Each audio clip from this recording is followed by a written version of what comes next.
Hi everyone, welcome to my channel. This is Zebra Not a Horse and I'm MJ. This is part 2 of top female autistic traits. The reason I'm doing a part 2 is because there is a very specific one that I missed off of my list from last time. So I just thought I would share a few extra ones. So the first trait on this video I would like to talk about is sensory sensitivities. When you are an autistic person, you are generally quite sensitive to a lot of sensory input.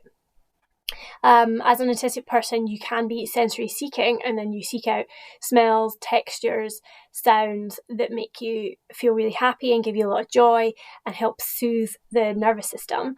But there are also lots of sensory things that can be very overpowering for our brains and allow us to feel a little bit more out of control in our day-to-day life. So I have spoken a lot about my sensory sensitivities and kind of given an overview of that in a previous video, so I will link that down below.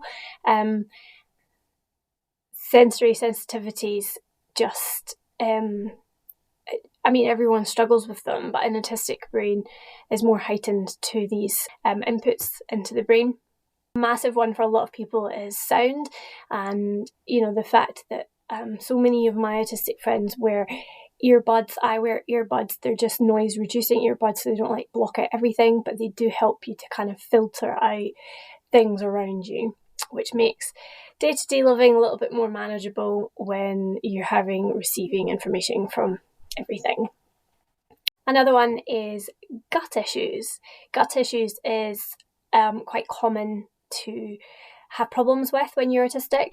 I personally don't, so I don't really know how to talk into this area, but I do read a lot, and I read that it is quite a common occurrence, especially if you're late diagnosed, to have also gut problems, and maybe it's just the body's way of saying you're kind of keeping everything in, and then that will have a knock-on effect on how your body produces and functions and works properly, leading to internal problems with your guts.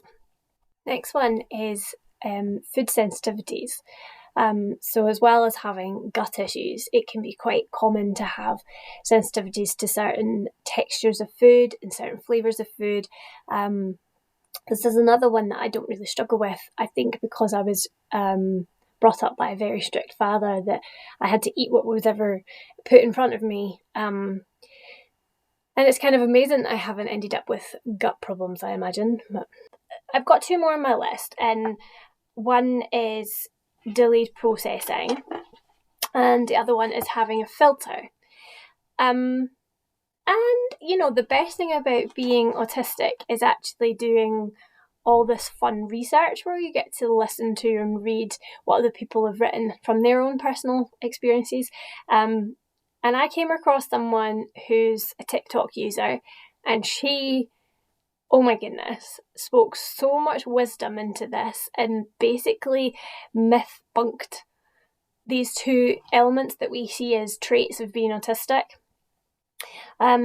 Right, so I'm going to just read what she said in her TikTok. It is just pure gold, and I will try and make a link to that either below or in this video if I manage to find the skills to do that. I'm not sure. So her name is Rachel Winder, and her TikTok name is @articulate. Here we go. I don't have a filter. I have a filterless brain that receives from all available data. You, as in neurotypical people, have a filtered brain that doesn't receive all data, therefore you are lacking here. My processing is not slower, it's actually faster than yours. It's just that I have a trolley full of data to sort through, and you have a hand-held basket of data to sort through. My trolley includes items that you were not allowed access to because of your filter. How cool is that? Right, so, it's just completely putting it on a positive instead of a negative. So my friends always just say, oh, you don't have a filter, you just say what comes out. To put that into relation to how I'm receiving information, Like, I receive everything. I can't filter anything out. So if I'm having a conversation with someone in a busy room, there's literally like so many things I can see and hear and smell that overwhelm me and prevent me from being able to really listen. And I have to like try really hard to engage in the conversation and make it look like I'm not distracted by a million other things. And then processing, I've just, I am dyslexic, so I've always thought my brain is a slow processing brain just because of that, and that is true.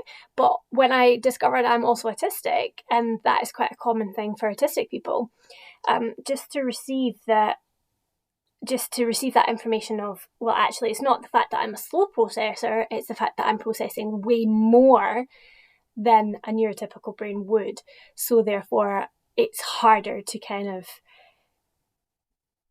tap on a piece of information or listen to a piece of information that I've received and get it straight away. Like, my brain is taking a minute because it's also receiving information from all of my senses at the same time. So these two go together, having no filter and processing, a slow processing brain. And I just love the way that this TikToker has explained it. So yeah, check her out. She's got an amazing channel where she just debunks myths about autism. So that's all I have today, and I will put up maybe more autism traits in the future, but I just thought I would start with those ones because these ones are the ones that we all kind of know about. Thanks for being here today, and hope you have a good day.